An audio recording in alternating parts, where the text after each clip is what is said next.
coming out tonight. My name is Carl Baxmeyer. I'm the president of the Board of County Commissioners. And we're here, there used to be a radio personality who said, Paul Harper, who used to say, now you know the rest of the story. That's what we're here for, is to present from our standpoint, we feel the facts about this project. And we're going to have Scotty Meadows, who's our county engineer, do the presentation. And then afterwards, we will have time for some questions. The rest of the folks in the back, if you want to write those out, we encourage you to do that so we capture them if you want to get everybody's question. And let me just say, that's not what I do against the project. But if you hear something tonight that's different, and you don't understand, and you want clarification, please let us know what that is. Post it, all the response, all the questions that we got, we post it on Monday on the website, and we will add to that into your and we'll go forward. Just so you know, first of all, thank Pastor Jason and the board of Missionary Church for allowing us to use the facility. And we do have, there is another group coming in here, so at 7:30, we're going to have to reach the next year. With that, we'll introduce Scotty Meadows, he's our county engineer.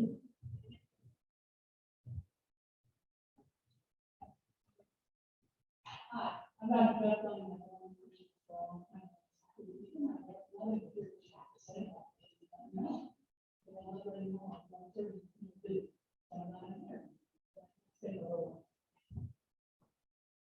Thank you. We also have Councilman Shetzel here. I believe I saw Commissioner Peter back in the back. Any other elected officials on this? Okay. So we'll get moving on with this. Also, another announcement I'd like to make. Definitely thanks for the use of, I want to thank the church for the use of the room. As we're leaving, please leave through those doors that are right outside there and not go back through the sanctuary because they have some things going on. So as we're leaving, please use the doors right outside here. Be perfect. Okay, now we'll get into what we are here for. Thank you all for coming. I've been sitting in the public meetings where there have been comments and everything from a lot of you. I recognize a lot of your faces, and at public meetings I've been there. I started the response on all the questions that were answered, and so forth, and I appreciate the comments, questions, and I appreciate the opportunity to present our side of things. Yes, and where we're at with things as far as what the information we have to give some more information on the site layout itself, so far that has been available, so you can actually see that. And I'm not going to answer all your questions tonight. This will send some other questions, and hopefully we can get any questions that come out of this answered and some responses back to you. And then once that happens, we'll go from there and see that happens. So talk a little bit about the project background, site selection process, proposed layout, the requirements that we have and other regulatory agencies have for the site, and responses to site-specific concerns. First thing, we've got a lot of questions. Why here? Why would you put this here? That's come up quite a bit in the public meetings. It was very clear questions that we were asked. And so I figured, before I get into the background of how we got here, so everyone's aware of that, I would like to, if I talk like this, can you hear me? Yes. Thank you. Please say you can. Can you hear me? All right, I'll use the mic. Well, this is just for the Zoom. Okay. Can you hear me now? Okay. All right, I like to talk with my hands, so this is limiting that. I can improvise. So in order to figure out how we got from here, the first thing we want to do is, how do we operate the garage? What's our highway operations? So in highway operations and the garage usage, prior to 2020, we had garages in the northwest corner, which we call our new Carlisle garage out in Snowberry. We had our Riverside garage located in South Bend. And we had the Granger garage located on Cleveland Road. We had our North Liberty garage. And our Woodland garage located off of 331. Prior to 2020, though all those garages were staffed. Whenever there was snow operations or any other operation, we had people that were specifically at those garages. That's where they started their day, that's where they ended their day. And they stayed mainly in those areas. Well, then we had something called COVID hit in 2020. And COVID didn't just change how we operated the garages from space allocation and those types of things. It also hit our funding. If I remember correctly, we lost about 1.6 million in highway tax that we typically would have gotten here had COVID not hit. Highway operations are strictly paid from salaries and so forth, are strictly paid from the motor vehicle highway tax. Most of them do not come out of their property tax. They're paid from the highway tax. So that was a big hit for us. People weren't driving, weren't using fuel, so that was a big hit for us. So we had to make some decisions then. So what we ended up doing was we ended up closing the North Liberty garage, the Granger garage, and having all those people work out of Riverside. We still kept the North Liberty, the Woodland garages open. And so they worked out of those specific garages. Now, we still stored materials out of the New Carlisle and Granger garages, and we still fueled out of those garages, but everyone started their day out of Riverside, except for the southern garage.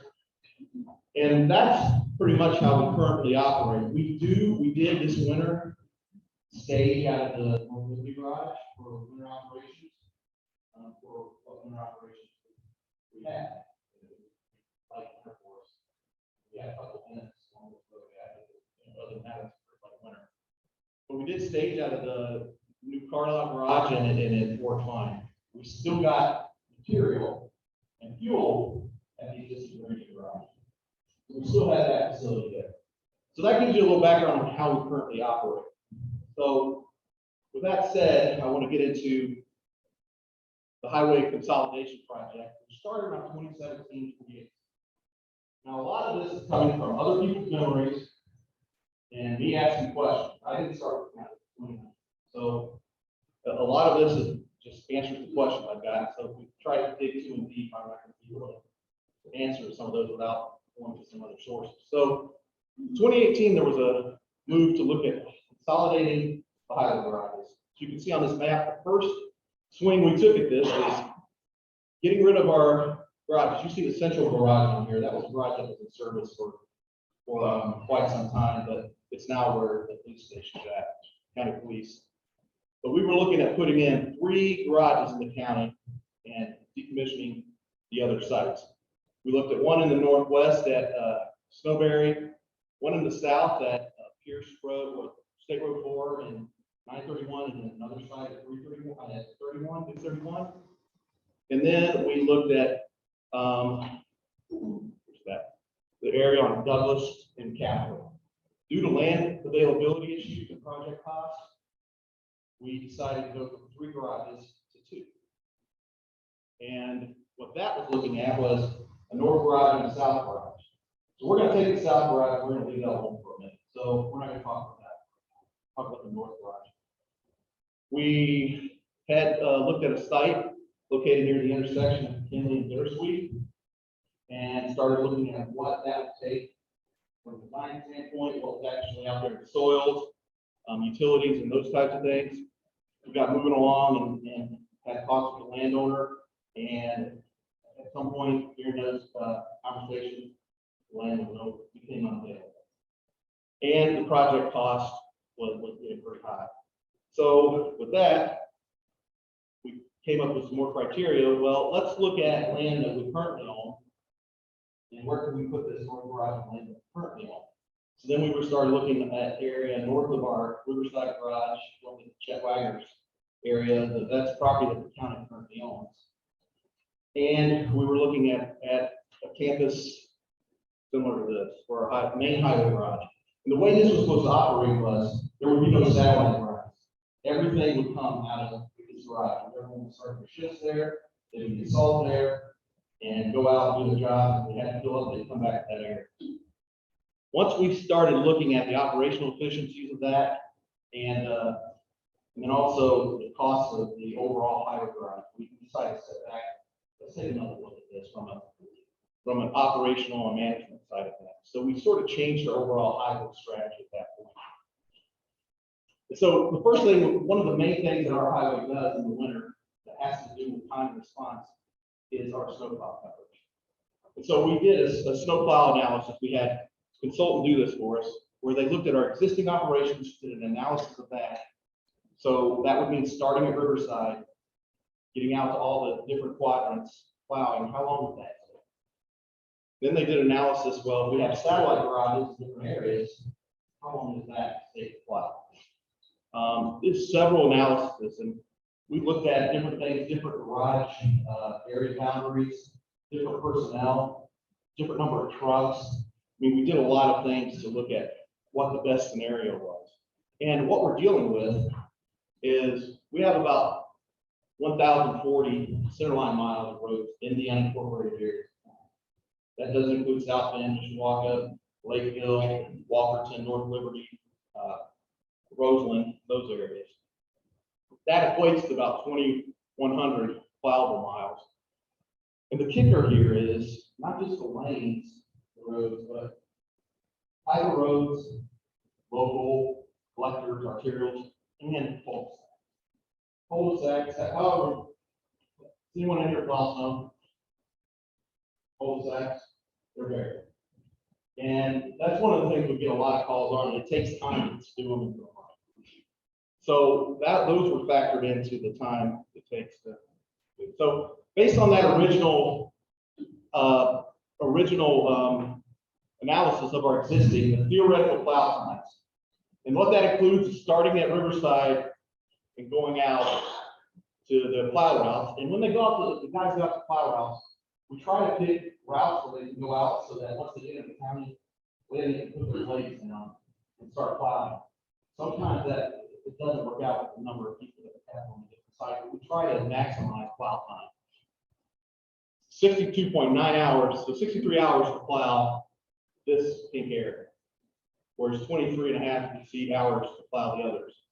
And this is based on a certain amount of trucks there. And, you know, one of the things is I think a question came up with, well, you need more people. If you throw more people at this and you don't have the resources in the areas where you need fuel, salt, and you're starting from another area, it becomes a point where it's not efficient at all. You have people losing efficiency once you get to a certain point. And what this doesn't include is the time it takes for a person. Typically, our guys have to, and gals have to restock the salt once they're in shift. And that could also include refueling. That doesn't include the time it takes for them to come back to Riverside, refuel, restock the salt, and then go back out. Talking to our plow drivers, there are times, depending on the weather and traffic, when the snow hits, because they're going about 25 miles an hour. There are times where it can take 30 to 45 minutes to get from Riverside to the north east side of town. And with that said, what we were looking at is we were having about 90 minutes to 2 hours, possibly, depending on, that varies depending on where the routes are at, per person, per shift in this area, losing that type of efficiency, just by not having an area in the northeast to be able to get salt and fuel. So we looked at those different options. This is just a look, this is the northeast area. You got about a third of the miles, lane miles in the county in that area. You got about 75% of the cul-de-sacs are in there because that's the area where you have, the most residential in the northeast. And then you have, the plow time is about 3 times the other areas. All right. So we sort of had a change of strategy, and we started looking at different garage boundaries, and we started looking at how long that would take and different resources. And so we added a middle layer, which this layer here, central layer, would be served out of Riverside. Then we would have a satellite area over in this green area. And then, of course, the northwest and the south. Our county is unique. In the southern part of the county, you got a very rural type setting. The roads, you don't have, when it's not windy, it's a lot easier to plow, straight. You don't have as many curves, you don't have cul-de-sacs. So it's a different monster down there. Once you get up into this, and then the northern part of the county is totally different. So we're dealing with 2 different scenarios on how we manage our highway department. So in this case, we were able to, after just changing the boundaries and putting in a satellite facility, we were able to cut the plow time in, well, from 7, whatever it was, 63 down to 31 to 36. By able to have fueling station and a salt station. So there was a lot of effort put into this. I know some of the comments early on, but I think a lot, frustration. There was a lot of talk, there's much effort put into it, but there was a lot, and there's reasoning behind the siting in the northeast. So, let's see where I'm going here. All right. So what we decided was, after the study, the south garages remain as main garages. So they'll still continue to operate as they are. They needed some repairs. There's been money put in to make some repairs there, add some things to those garages to make them operate better. Those are going to operate as they are. We had some really good times down in that area. We really haven't noticed much issues down there. We don't get down in the southern part. We don't get too many complaints. Up here in this northeast area, north central northeast area is where we get, I would say, 75% of the so-far complaints. That's because there's the most road, it's not roads. There's going to be most. So in the north, let me see, the north portion of the county, main operations would occur out of Riverside. For the most part, all personnel would operate from Riverside and not snowplow season. That would be our main garage and not snowplow season. During this, when I say non snowplow season, I believe when our winter operations start right after Thanksgiving, right before Thanksgiving, we go to the end of February. Anything outside of that are non snowplow season. Would be out of the Riverside garage.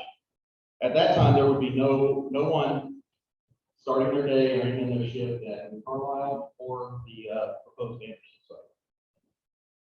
There would still be people fueling there. That wouldn't change. The Northport satellite garages in the northwest and northeast areas of the county, the new Carlisle garage to be used as a satellite facility. There's some repairs that are going to go on here, so we continue to use that as a satellite facility. And the Cleveland Road garage to be demolished and decommissioned. So we needed another satellite site in the northeast. I'll get on the Cleveland Road garage. I won't leave that out. Oh, here we go. Next slide. Okay, the Cleveland Road site, there's been a lot of questions about this site because of some of the issues there. So the site itself, I believe that site was constructed in 1976. Little Sky Meadows was 3 years old at that time. And we operated it. In the early, there is the chloride issue out at this garage.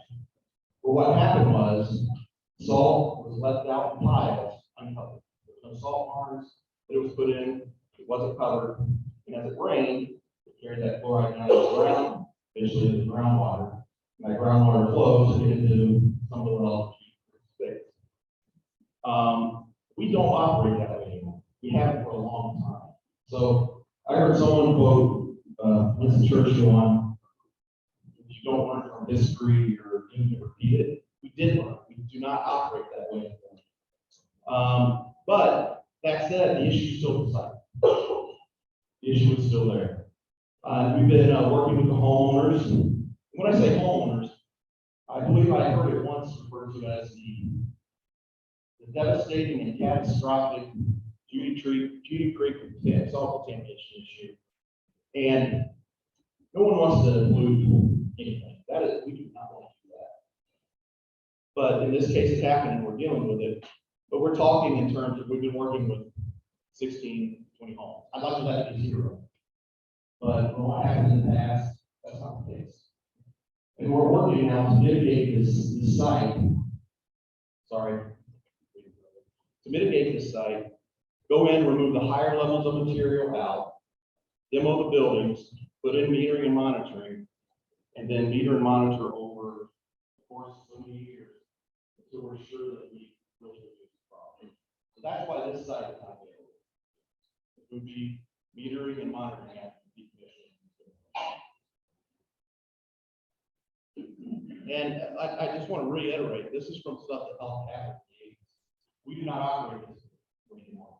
Guidelines do not allow us to operate this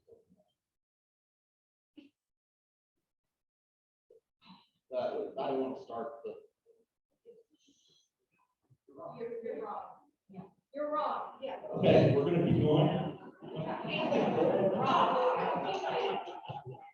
Listen, I've said public meetings for 6 weeks in this bill. That's it. Please exhibit these information. Okay. Why the Anderson Road site? Access on Anderson, get right on Anderson, get to subdivisions in that area, and also other roads that move to subdivisions fairly quickly. Site is immediately adjacent to Crane Industrial Services. It has similar use to what our proposed site is.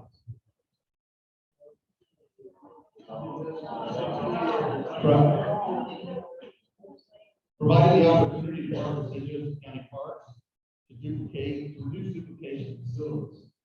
The Parks Department has fueling stations in the parks.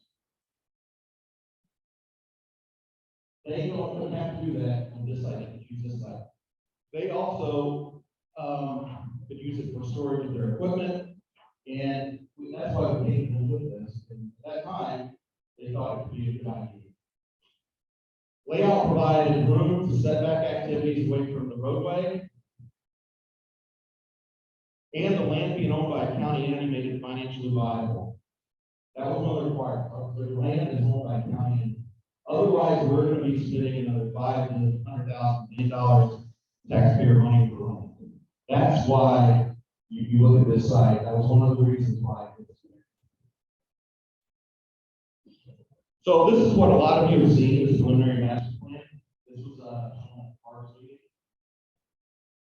This is what they have shown, talked about, and this was a Parks master plan, and I heard that this was, someone mentioned that it was put together by an intern from DLT.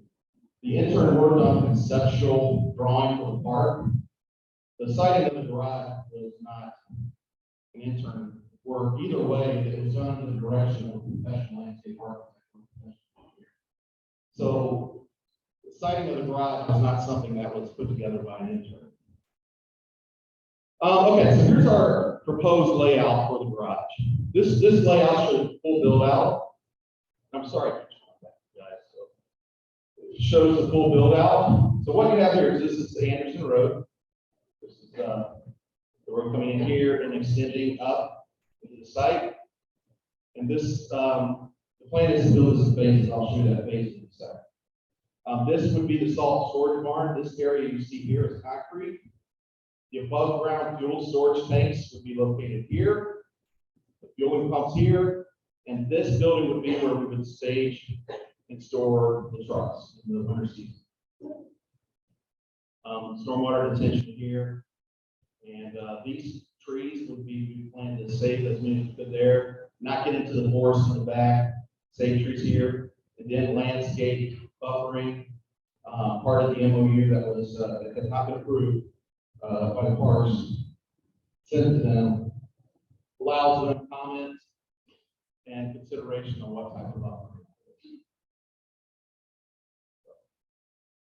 So this is the first phase was to try and get us in an area where we could fuel and also store salt after while the Ranger site came in.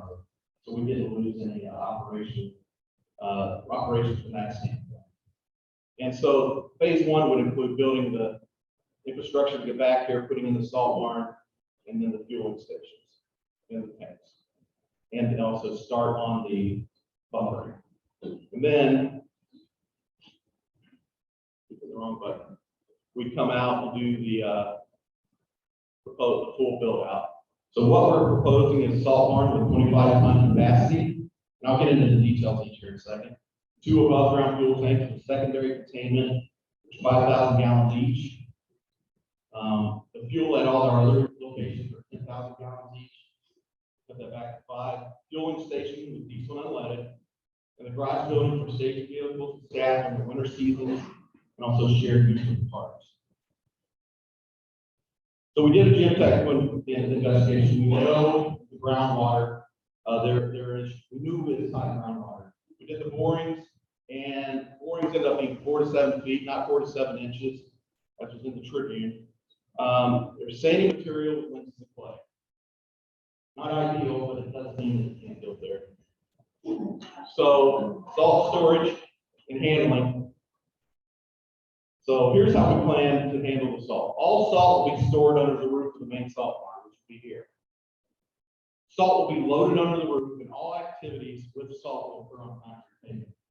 We plan to load the trucks under the roof. We plan to do everything with the salt under the roof, calcium chloride under the roof. All that will be under the roof. Any drag out that comes out of the barn will be cleaned up per our procedures before the end of the event, or by the end of the event. Procedure. Yeah, what's the procedure? Our procedure is that there's still to clean up. That's our procedure. You sweep it back into the barn. So anyway, so any drag out will be cleaned up per procedure. Any spills will be cleaned up per a salt handling and spill response plan. So then let's get into the fuel. Fuel storage should be double walled. Double walled in itself counts as secondary containment. So we've already met the requirement for secondary containment. However, we're going to go ahead and put in another secondary containment, another containment that can capable of holding 110% of the largest tank. So we're already putting a redundancy on top of redundancy. Have overflow alarms and also the double wall tanks have leak protection. Fuel pumps on concrete pavement, and then also fuel storage. All piping from the tanks, we plan to have that above ground. So this layout that you see now may change when we get pumps closer to the tanks, but we're going to have that above ground. So if there's issues, we see it. Shear valves will be installed in the hose, and also the inlet tank at the inlet tank interaction. And although not required, we're considering canopies for the fuel stations over the tanks and also over where it's fueling to help with issues with any runoff. Procedures for fueling will be followed. We go over those with our highway staff twice a year when we have our snowplow kickoff and our winter weather kickoff. And spill response and plan will be prepared. This will be the first area where we've had above ground tanks in the county, but all of our other tanks are underground storage. So with that said, I invited Dave Jeffers from Roberts Environmental. He's a senior hydrogeologist from Roberts Environmental to talk a little bit about aquifer ground flow and also monitoring and sampling program that we're looking at. We're running to monitoring sampling program in place, something that can be put together by a board made up of county, local officials, residents, and so forth. So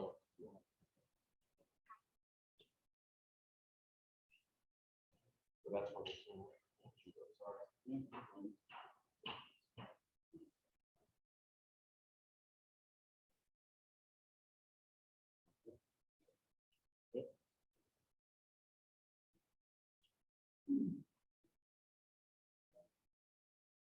So I'm Dave Jeffers with Roberts Environmental. I'm a hydrogeologist. So not just a geologist, but I specialize in groundwater flow, monitoring groundwater.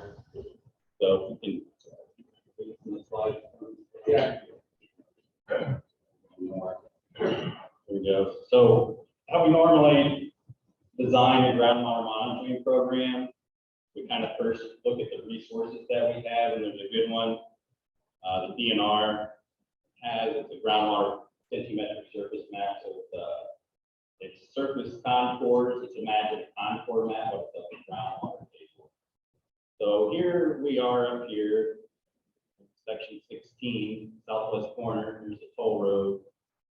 Everybody knows way down here is the St. Joseph River, which primarily flows east to west on this eastern portion of the county. So what these contours are showing is that primarily there's a southerly groundwater flow, right, in this particular area, and right where the county garage is proposed. So we know groundwater flow is going to be to the south. And then we also know from the study they did and other well logs in this area that groundwater is 6 to 10 feet down. We also know that there's sandy soils, right? Everybody knows pretty sandy area, especially the upper portion of the aquifer. So you can advance the slide. There you go. Okay. So we just came up with a proposed groundwater monitoring plan. And like Sky said, this may change. I only put one there. If they do have to separate the fencing from the tanks, we may actually have to add another monitoring well over there to make sure we're covered. If they could flip flop that, maybe not, but obviously one up by the salt barn. And then we have what I kind of call the second line of defense here. Obviously we're going to detect it by the source if there's a catastrophic event or spill. These first, and then these would be secondary. We wanted to set these off from the road a little bit because that everybody knows salty roads also, right?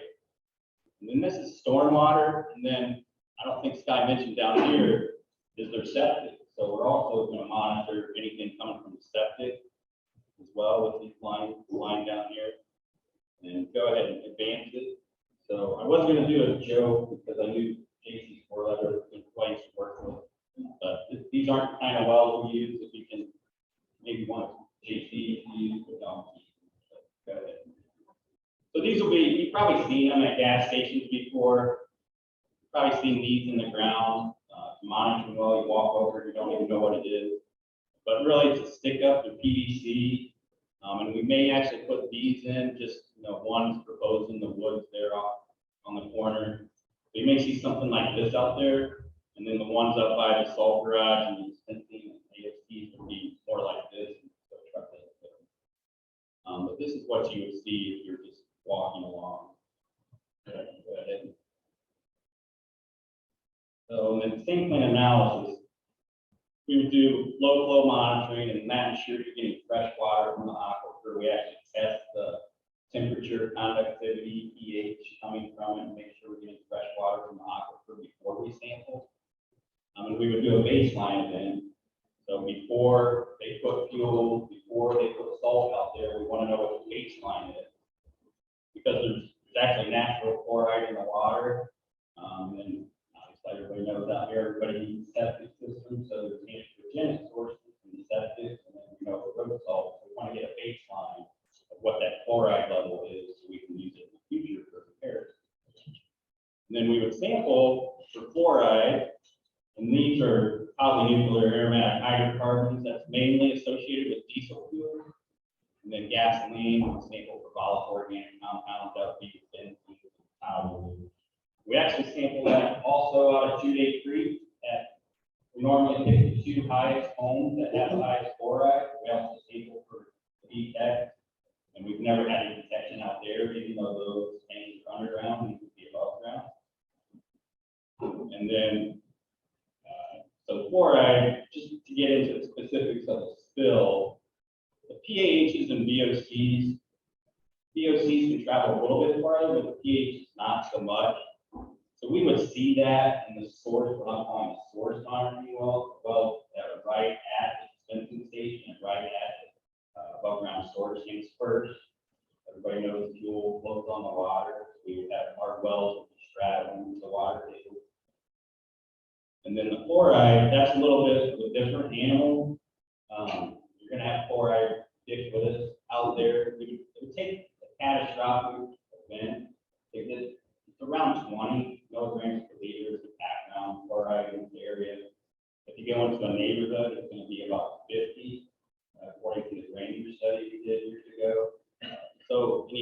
up to about 250 to have a aesthetic concern, and that's the secondary MCL that the EPA established, and that's what we use at GA Creek as well.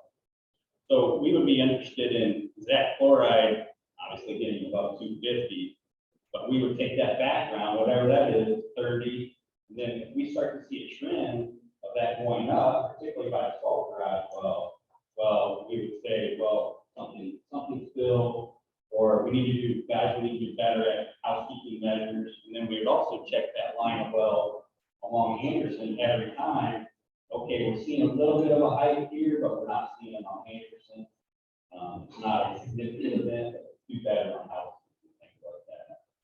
So that's about all I had for you as far as the design and how we're gonna sample things. And these wells would be sampled at least annually. We may want to think about doing that quarterly, every quarter, for the first year or two, to get a nice data set before we bump back. But I would say at least semi-annually. You could do something where you sample them kind of at the beginning of the road salt season, which I think Scott indicated was a little bit before Thanksgiving, and then you want to do one at the end, obviously.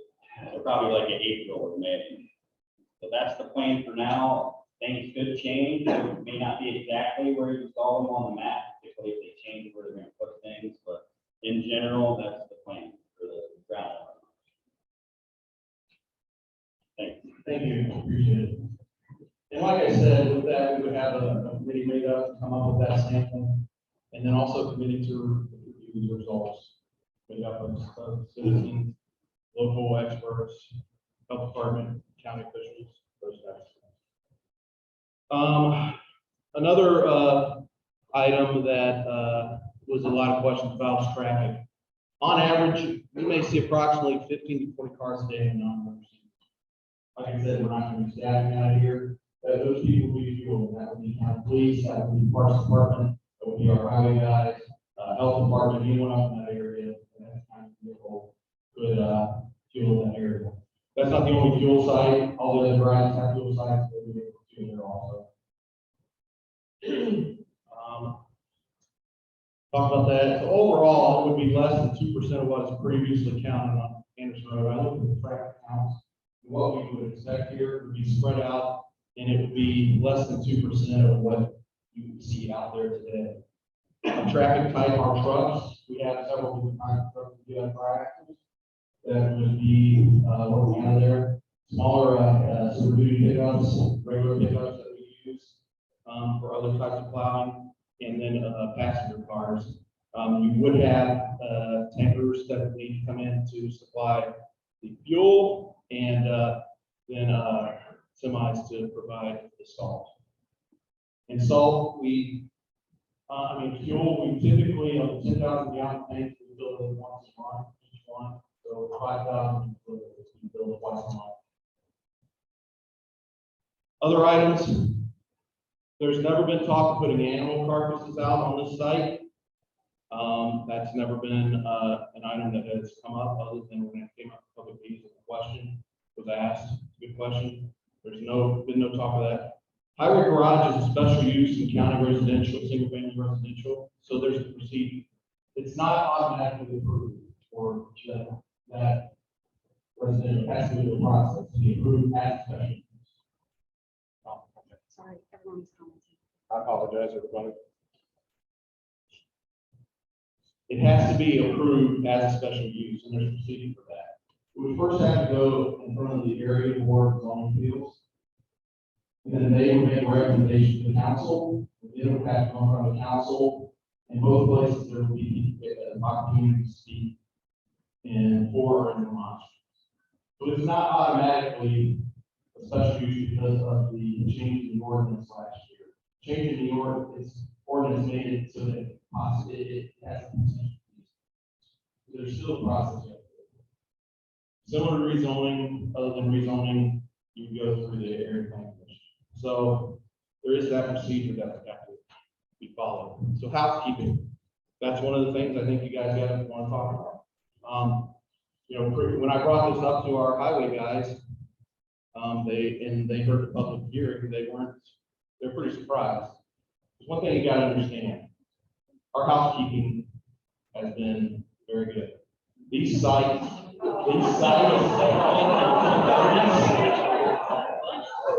These sites were built 30 to 40 years ago. 30 to 40 years ago. You can't expect to go out there and eat off the floor. Now, these sites, our highway guys, and we have our superintendent here tonight, so they can take great pride in what they do. And I don't find that one at all. I respect the job that our highway workers do.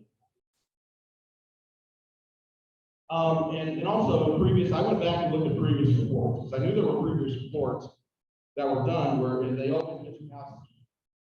So in this previous report by a local firm, it says, Harlan recommends continued diligence with regard to the staging of salt piles within the salt storage barn and limited salt storage on concrete pads. So what they're saying is a continued diligence. They're saying that we are doing good housekeeping with our salt.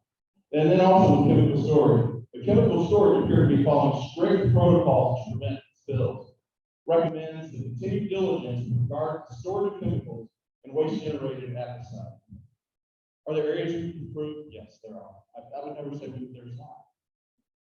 But to say that we are not doing any housekeeping whatsoever, that's just not current. So next step, item compliance. This is another area where I heard a lot in public meetings about, and there was concern, rightfully so. 2018, we had at least 4 compliance at four non-compliance at New Carlisle, North Liberty, 3 in Granger, and 5 at Riverside. All those issues, it was said in the meeting, but they were never taken care of. All those issues were addressed and returned compliance letters issued in the county. Now, 2023, just this month, we were issued for 6 compliance on the underground storage tank inspection at Granger. When we heard about it, we contacted IDEM. And we talked about what do we need to do to get back in compliance? What did we do wrong? And we've been working on those to get that taken care of. We've already got people that have gone through the certification. We've already got contractors who contact to get out and fix the issues that are out there. But then we took a look back and said, why did we have the situation where we had non-compliance? And what it went back to was we had a big turnover with some critical people back around 2021. We had a county engineer leave, highway engineer leave, and another person that handled all the gas, fuel, and vehicles leave. And one of them left very little notice, and there was not a continuation of that institution knowledge. I'm not going to stand there and make excuses. There should have been. So what we put in place, we're working now to get a lot of redundancy in that area. So it's not just repeat the. So we're working to fix that. We're working to fix that. We're working to fix that. So that is something that we've been working to fix. And we've also been working with IDEM on the other issue to get that repaired. And we're also extending those inspections and everything, all the other garages too. We're not just going to do what issues we're going to take a call also. So with that said,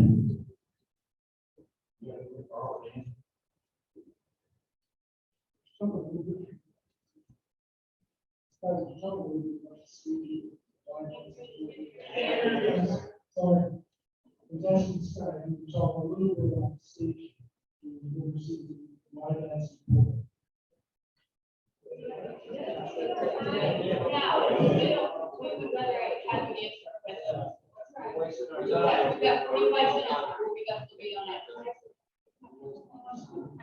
Okay, I guess how we want to do this. We I don't know, I could read the mic, but I don't want people to think I'm showing favor. I'm sure everyone in this room loves me right now. So, yeah, if you don't mind. You're allowed. Raise your hand. Take a little mic too. Everyone wants to hear online. Just hold them both up. So I'll put this one up here. Well, get them to talk into it too, so that way Zoom picks it up. If you'd like to stand, go ahead. Number one, why not use the contaminated ground water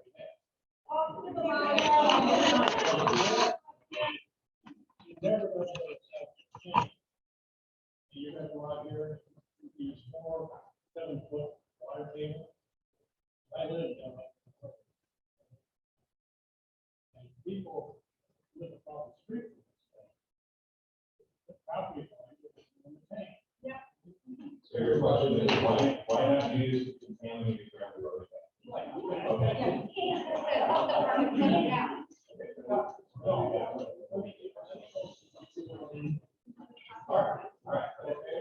It failed many inspections. And nothing was ever done after the inspection was made. On things that weren't right.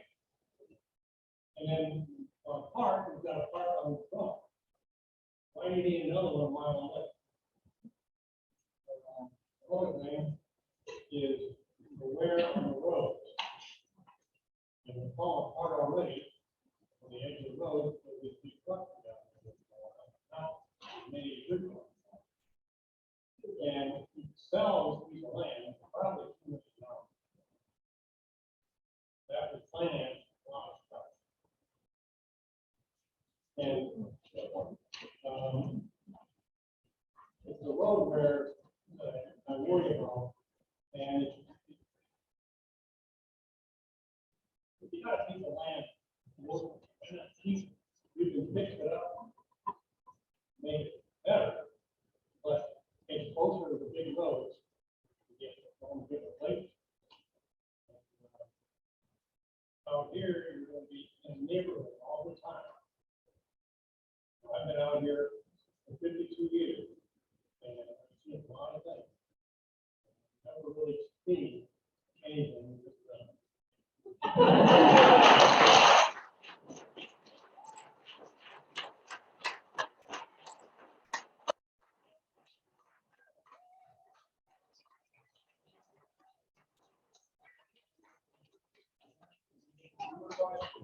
We don't want Scott answer. So let's put in the answer. Do you remember all those? Yeah, we're gonna have to. I know. Scott, any question? Okay. Go ahead and answer. So what was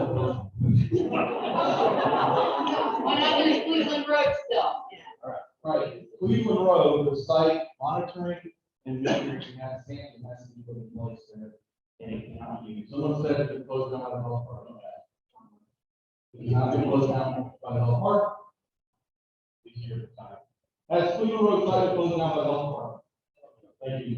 So, it was not closed down by the health department. But we have to leave that open space for the metering sampling. That's not. As part of the agreement with the homeowners that you. That is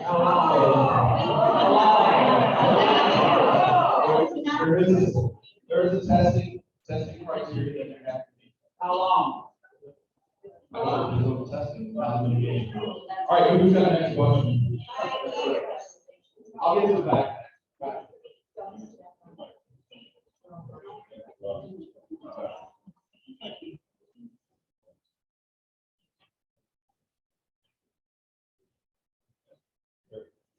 All right, very good.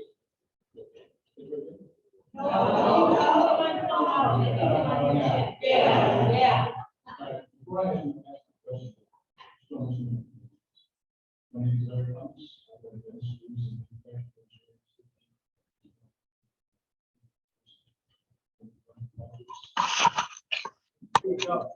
Construction management, construction sites for, appreciate the detailed analysis service. You do your site analysis. Also, initial analysis, you only look at. We look at the cycle, we didn't look at the options, such as.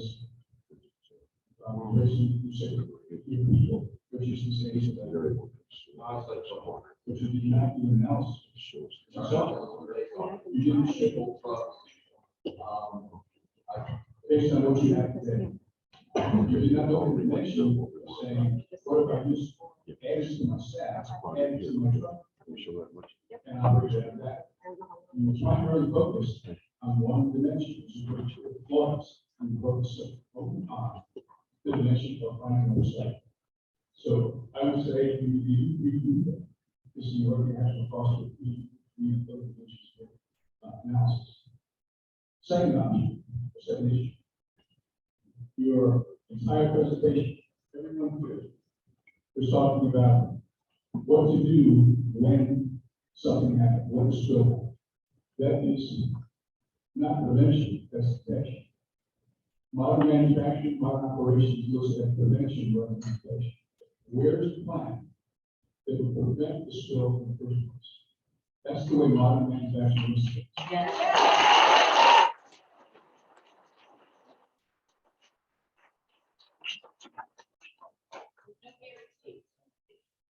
I think, as far as you mentioned, the equipment and so forth, we did look at extra equipment. And I agree, this isn't, looking to the analysis, we did look at extra equipment, look at personnel, look at the boundaries and stuff. As far as to prevent what we're doing, I think I went through many things, what we're doing to prevent and lower the probability of there being distributed. We have double wall tanks, which is all that's required. We're still putting in secondary containment of 110% capacity of the largest tank. And we're doing everything indoors. That's not required to do that, but we understand the situation of the check. So, next question, I saw one in the back, I pointed to, I don't want to just, yeah.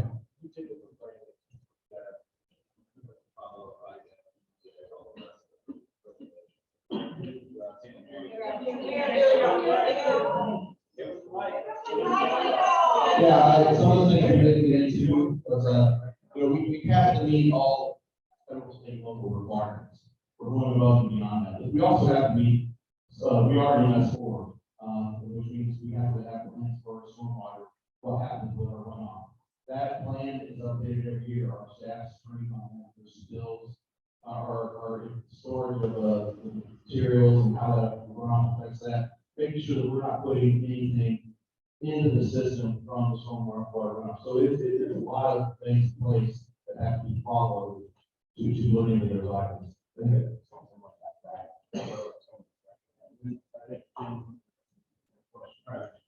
Back there. I try. Yeah. I'm John, so. John, sorry. That's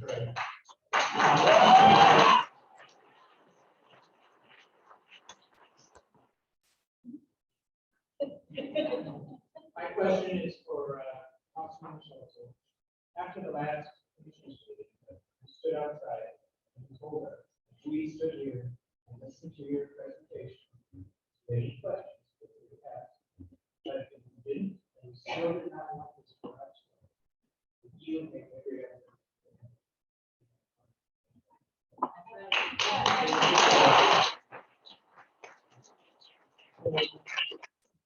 Here's what I expected. You expected me, when you voiced your displeasure. I think what you expected from me was that I helped make this happen, and I did, right? What I expect from you is that you can sit here and listen, and for the most part, most of you have, respectfully. And that you have a respectful question and answers. Okay? So I think we're on the same page. When we were talking about this, John, and there were several other people in that group, this was something that came up. We're all still against it. Are you going to stand and demand that it still happens? And my answer is that we will look at other alternatives.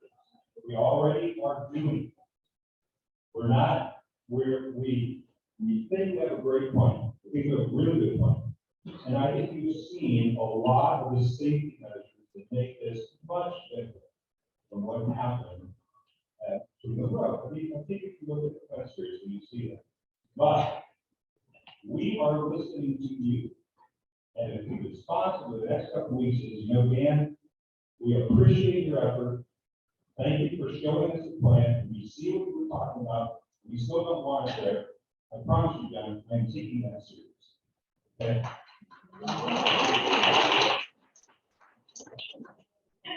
On an environmental side of it, okay, what you've got here, you're saying you're putting out protection century wells. You know what a century well is? It's a well that's put out, and and by the time you find something that serves you well, it's too late. Yeah. I've been in the revenue business for over 30 years. So I have done that before, and I know, You know, John, remember, we're gonna have well at source. I understand. You're not living there. You don't live there. We're gonna have wells where the salt is stored and wells where the fuel is spent. That's You're not living You're there. not living on that property. Listen, I'm a data guy, I'm just telling you what you speak. And I will add, John, at the Jude Creek, since they've instituted the good housekeeping measures, cleaning up, we have seen decreases across, the neighborhood site-wide. So take that one as first, I'm a data guy. Were you there before Beauty Creek Before, built, Beauty Creek was built? Were you there before? no. I'm sorry. Back in the back. Hey, There you go. hey, for you being an elected official, you're really not helping people who elected you. You know, a lot of these people are not going to be having your back for the next election. Yeah, you have mentioned a lot of studies you've done and all this other kind of stuff. Did you do studies on how many, during the period that this garage will be utilized mostly for snow removal? How many trucks will be coming in and out, and the size of those trucks, and the routes that they will be taking, and how many trucks are going to be going down which roads when, and how much this is going to do to those country roads that are hard to keep maintained now. They're full of potholes a lot of times, they just fix them. Yeah, they just barely fix. But if you, how many trucks, these big trucks, double track axle trucks, are going to be coming in and out of this plant? When they just put 2 schools on Brummett, a park on Brummett, a soccer field that's gigantic on Brummett, and have people in it all the time.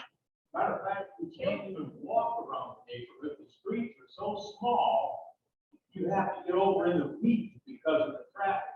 There aren't any sidewalks to walk on. If you're asking to put this plant in our neighborhood with all these rock trucks going in and out, and traffic, more traffic in the neighborhood, and we've already increased the traffic. And there's, like the gentleman up here said, there's 2 parks out there already, and 2 great big soccer fields, and 2 great big schools that people can use for parks. And we don't need another park, but anyway, can you answer the question about the truck? You can look at that, and then with the traffic. Okay, let's let him answer. We did look at that, and with the traffic that is anticipated, it's negligible. We wouldn't even require. If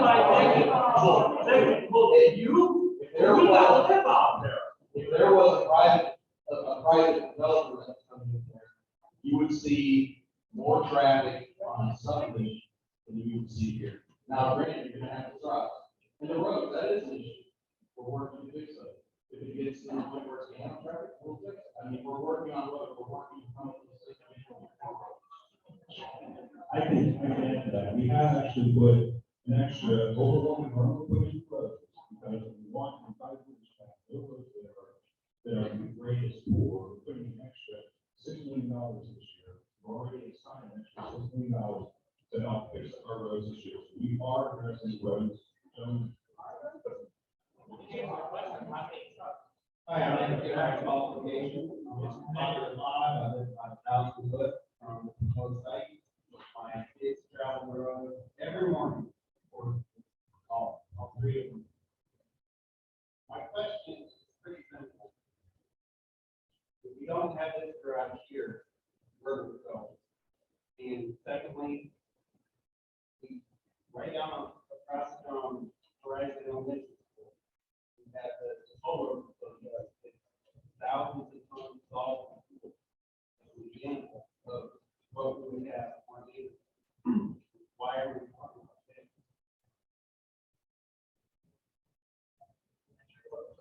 The question is, if we're concerned about water contamination, why don't we look at the pool right down the street on Ash Road? They have thousands of tons of salt directly across the street from them, thousands of tons of fuel. They go through the toll road facility. Would we have the same standard as they are? Why do we start from scratch on the question? Why can't we use them as the example of what we can have on the other? With this facility, similar to safety. Based on what, where departments I talked about, they would. So why are we starting with all what if and what maybe and possibly when we have something to look at currently right down the street? Sir.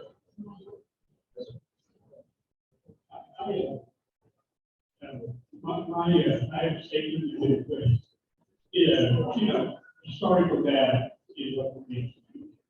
And I just like the city last week, nobody said anything about the face study out there. Are you aware of the face study? What? Thanks, Village. I haven't done my camera.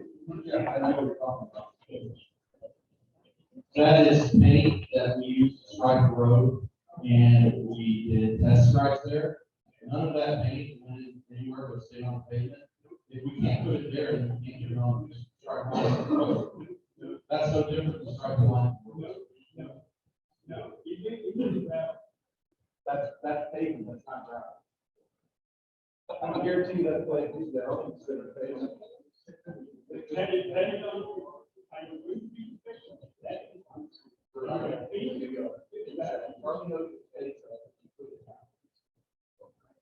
So what I think for this, you start, We're not going to be doing paint operation. Paint operation. facility and planning safety at this point, and everybody is concerned about the water. And the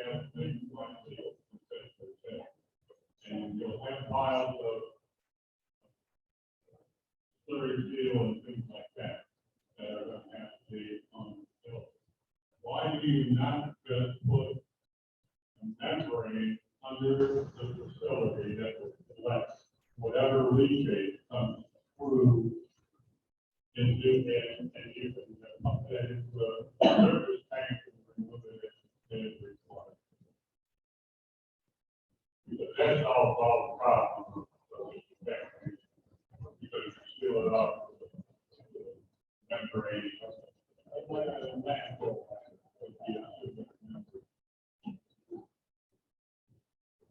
Yeah, that happens in the, but I don't think that's why. Water. Oh, it could be on.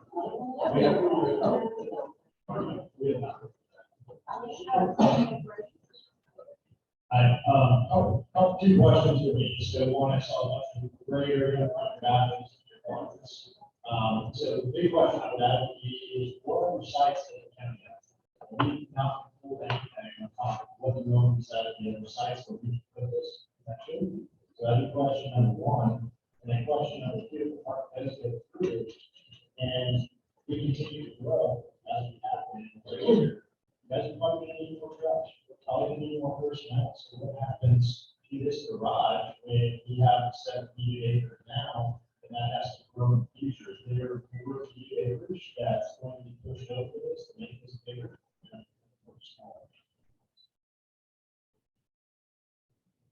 That is, we look at the other national sites and we decide the location of those things, they were disqualified. As far as, growth in those sites and changing the amount of plowing, I don't range to go out. I don't see there being the amount of road being put in that would require us to send more plows beyond what. When I believe the MOU, it limits the amount of land we have. So, the amount of plans not to increase the size. But I don't think we're intending to have out there that increase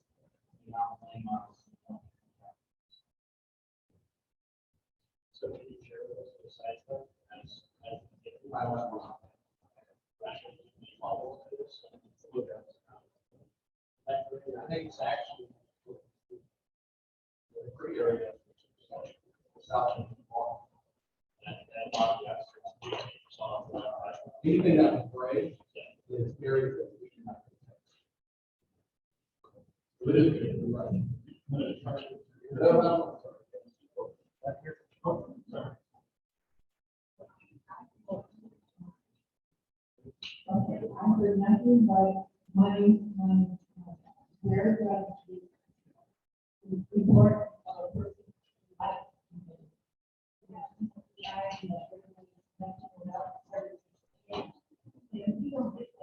No, we don't have a land, we don't have an authority.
Increases it by the drivers able to start on the area. I had them drive all the way to Riverside, either plow out, plow out.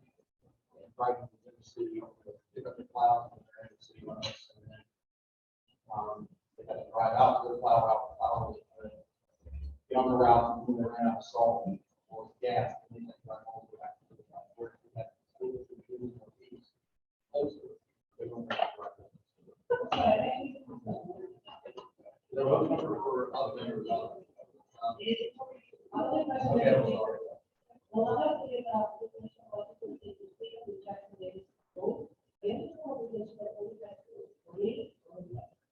If that is the law for what we're doing right now, but if it was, had it was we can ask to actually to do that.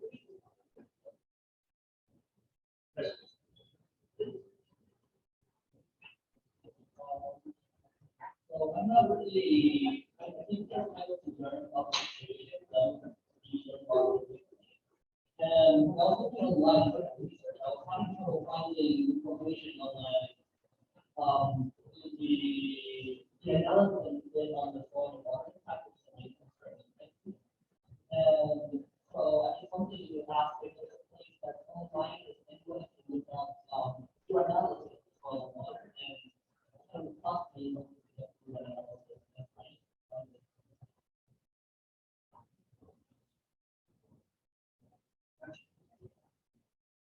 As far as analysis on the water, we did a geotechnical investigation. And that was an investigation of soil types and where the water runs.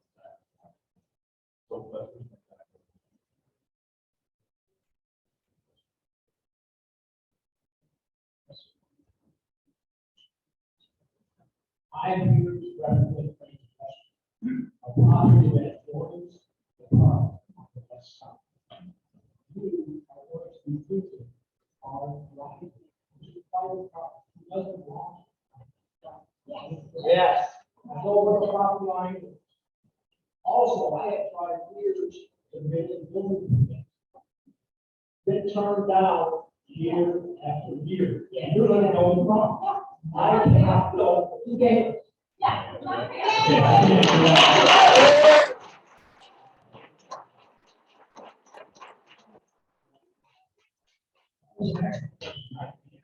That question. You asked for the building permit, so you had council that was super majority Democrat.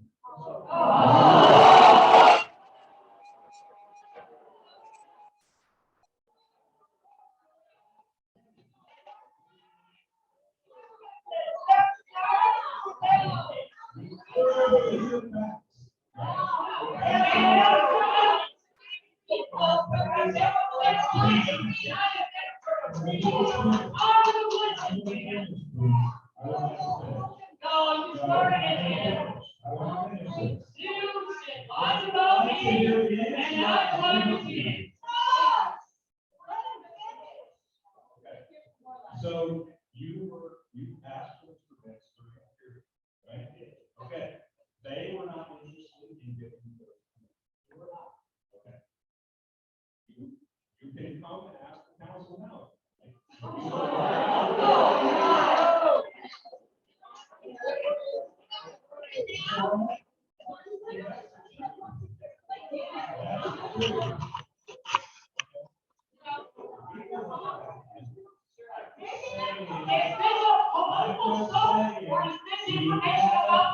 We have a council.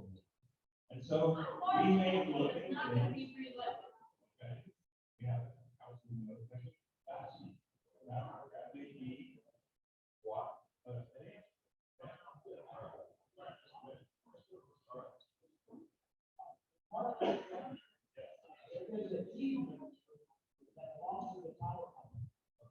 We have a equipment coming in and out of there all the time. And we were gonna make it trucks in there all the time. I don't see how you can use that road like this goes back. That's a great question. Scott, I'll let you take that.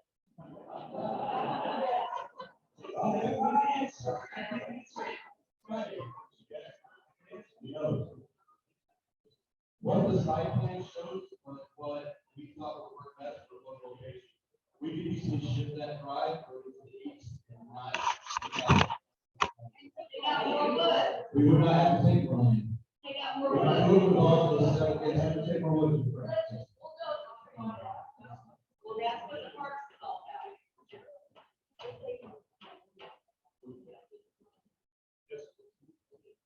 Yeah, mine's just more of a technical question. I'm just trying to get my risk factors and understand. I can't wait for motivation to get rid of it. I gotta actually go to work, so I appreciate what you're trying to do. Get some trucks out there. My question is, you had mentioned during your presentation that this garage site would not have people stacking in the office. It's only the dead one that would be stacked. Two quick questions. One, will salt be stored on site during those off months? And two, during the off months, it won't have staff all the time, but will there be some sort of routine, not just monitoring the water table, but monitoring the pipe, the underground pipes you mentioned before, as well as the concrete, cracks, it's there. So I'm curious about when they're on, what kind of routine would you have in place?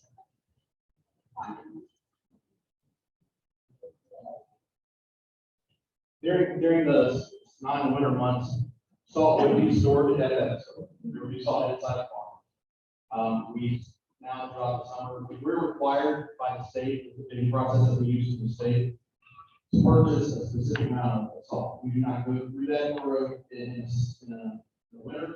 We have to store it at some point. So if we did not go through our salt quota, we would have it stored within that building out there. We do that now. As far as procedures, yes, in the non-months, we would have highway personnel, all the engineering personnel that's doing there throughout, and also part of the procedures would be to check those items. And start part of the plan for putting together for that site.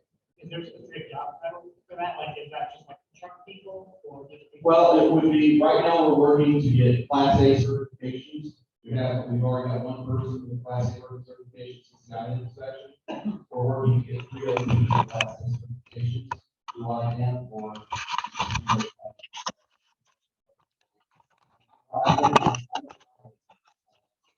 Process. See what works for what they see that works and what they see that doesn't work. And part of the things that they mentioned was, you know, like they said, having people that are certified to operate and stuff. Can you take the question on this platform? Yeah, over here. I'll get that. I wrote you a link. Several questions. Because none of these questions showed up. 70 personally? Yes. Okay, we got a separate email address.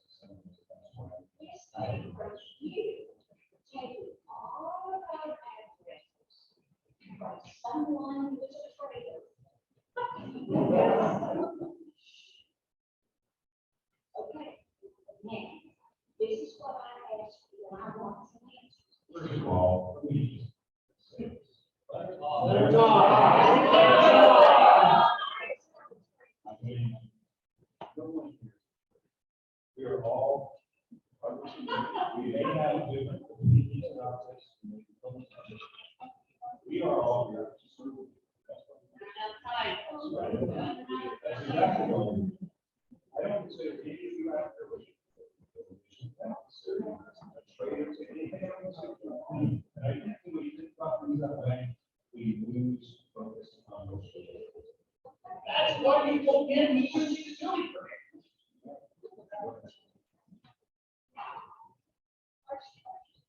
I would like to know why this garage in our has to happen. Because I'm not going to street 3 blocks, and I was supposed to start here at 3 blocks. Why are you so adamant about it being here? And if you want it in our backyards, why should we not expect you to put it in your backyard? There it is. Yeah. It's a state, but there's several words.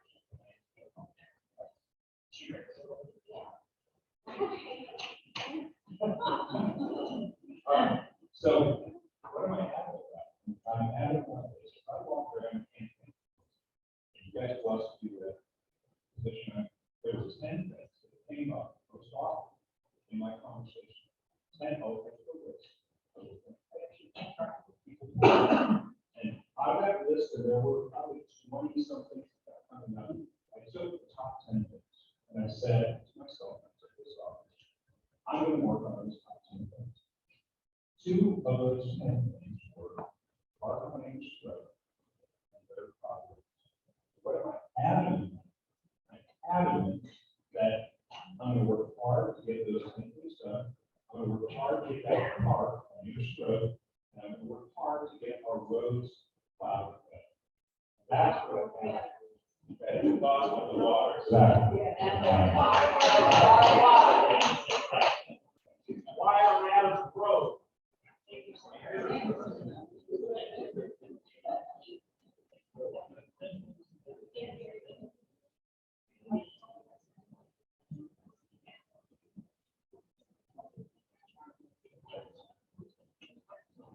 Can't hear you. Got 9 minutes, but she got.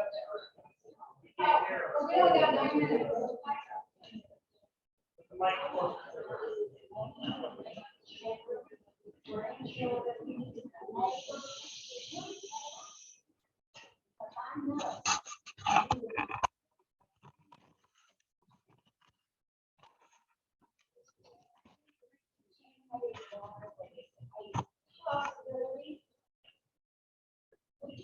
Okay. Well, I can't do. Obviously, none of those are children. All right, none of us. I understand, none of us want that to happen. And that's why we're not built something like in 1976, right? That's why the safeguards are in place. So no matter where it goes, no matter if it's on Main Road or another location, those safeguards are the things that are going to keep us from having. Okay, the largest aquifer that you're building. I think as much as humanly possible, as much as humanly possible. I can't guarantee that something has not all these facilities. much as humanly possible.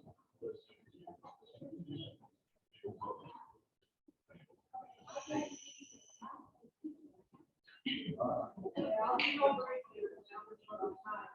First of all, the special use exemption that's being used for the construction of the highway garage, that will only change to the zoning regulations last fall. Up until then, the highway garages were not allowed for residential zoning.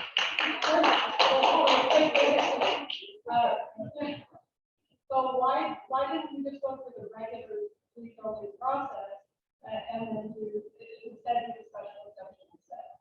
That's my first question. Robert's second question is, will you be refilling the salt, in the early hours as we do the load maintenance? Because those trucks take a lot of diesel.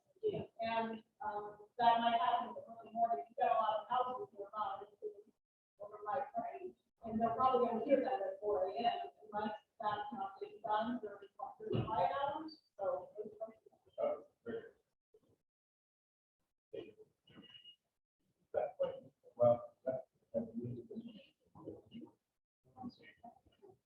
So, as far as the zoning question, you'll have to talk to area planning for that needs them, their office. So that next change came through them. They wouldn't answer my question. They directed to you. I wouldn't part. I don't blame you. Okay, I'm gonna give you my card and you can look at it. Email me the question, I will find it. And also, if you look, all of our other highway garages are not on industrial sites. Several of them are on residential sites. Several of them are on, agricultural sites. Because I think that might have been part of it, you're gonna talk with, area planning. The other thing with the trucks, when the loader is backing up, there will be, I think I noticed that response. It will be inside the building.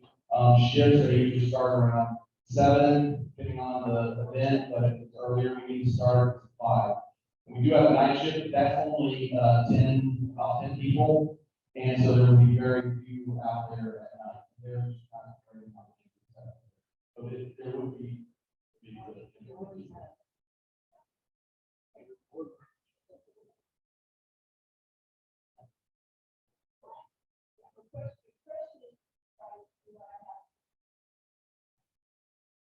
I come to you as reasons for love of Christ.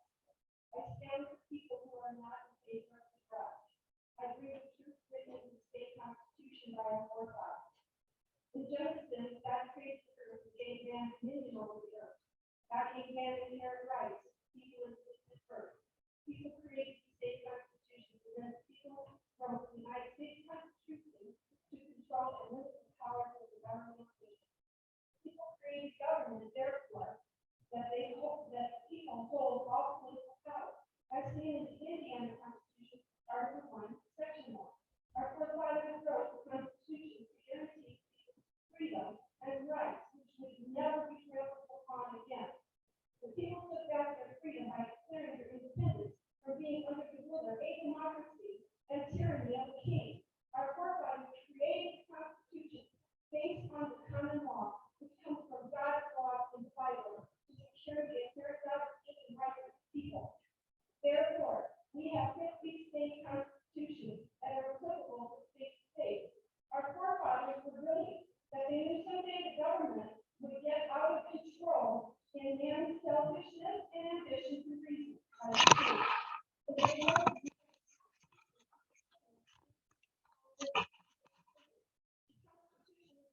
Venture created by the people.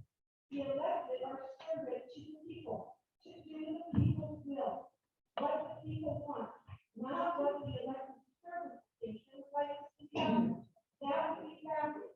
The people are the masters and the elected are the servants. If you were the boss who was making the rules, then your employees have to follow those rules. And if they don't, they would have to go through due process eventually to be corrected, and if not, they would be fired. So let me summarize. The Indiana State Constitution, Bill of Rights, Article 1, Section 1, contains a portion in Section 1 that all political power is inherent in the people, meaning the people hold the power to make decisions for their peace, safety,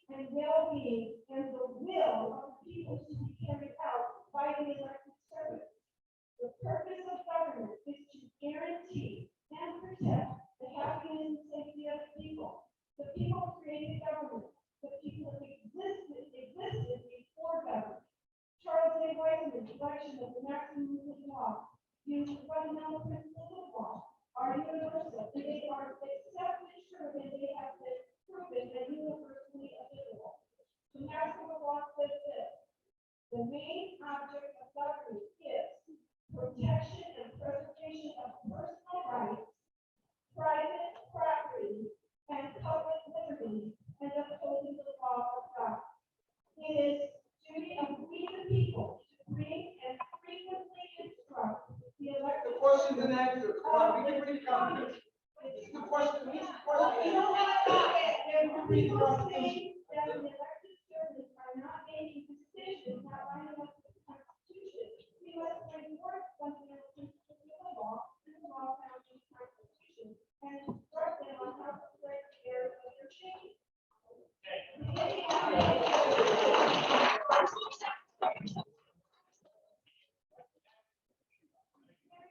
Right of the seventh institution, no law shall restrain the actions of the state from assembling together in peaceful manner to resolve the consequence, nor in instructing their representatives, nor to apply for general assembly or regulation. Your audience is assembly and your instruction and representative of the good people. The people are gathered here today to know what is best for the common good. They have shown you that the common opinion is that recording that without signature may expose the position. It is in the interest of the people that the class not apart remain divided and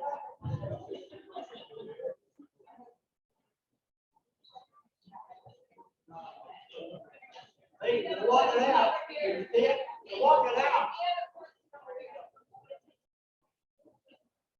make sure you honor your oath. Everybody has the right to speak.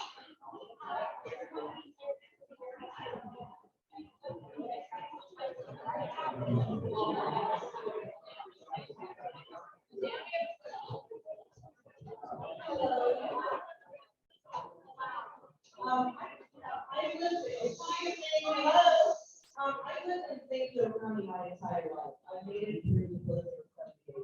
Maybe I was that old, maybe I don't. But the thing is whoever is complaining about that we need for cloud, I mean, they're doing a great job out there. Okay, they're doing a great job. We don't need this garage. We just don't need it. That's the bottom line.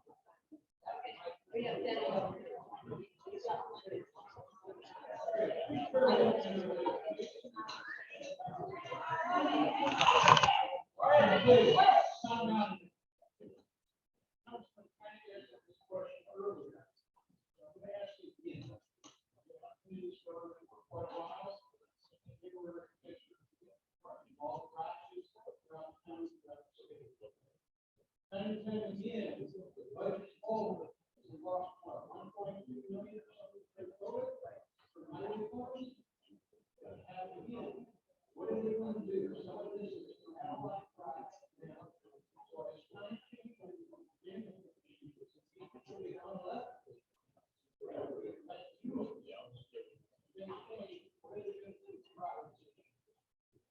My question is, when, let's say, we do the changes on tax law in 4 years, with commissioners changes, how, what are those folks going to do? And so,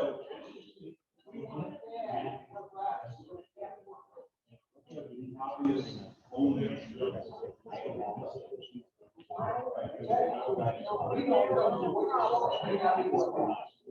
Well, we don't vote, but the artists, party or artists,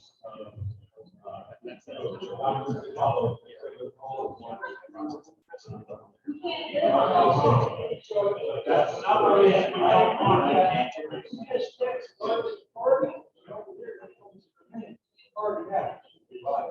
Minutes that when you start, that's it, that's it.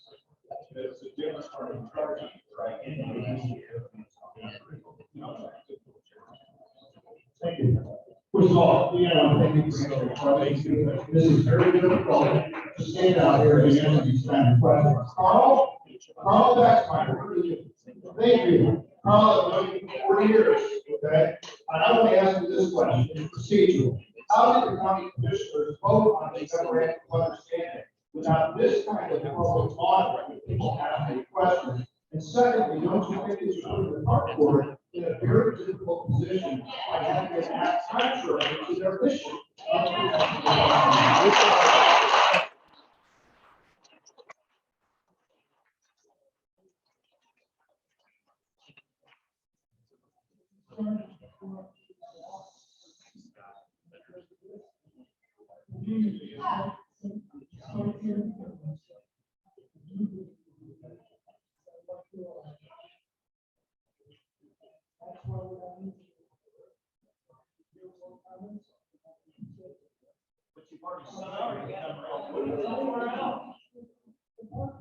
Can you resend the MOU? Can you pass? Can you resend?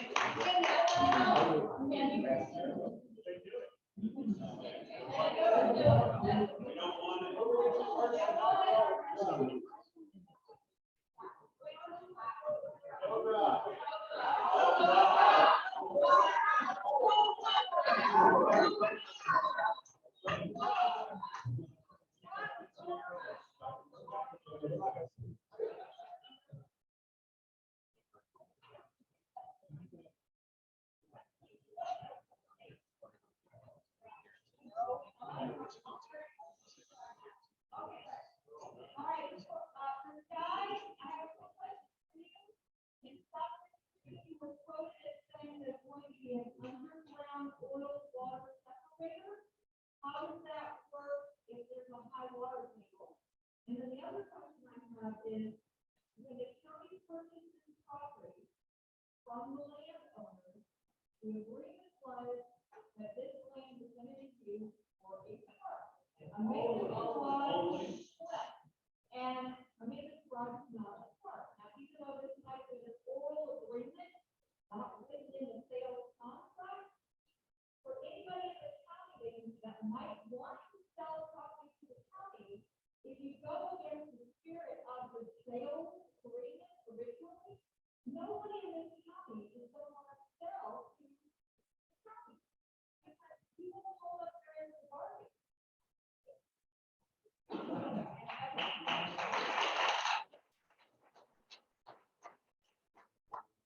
So we're not far enough along in the contract. We have property that will build.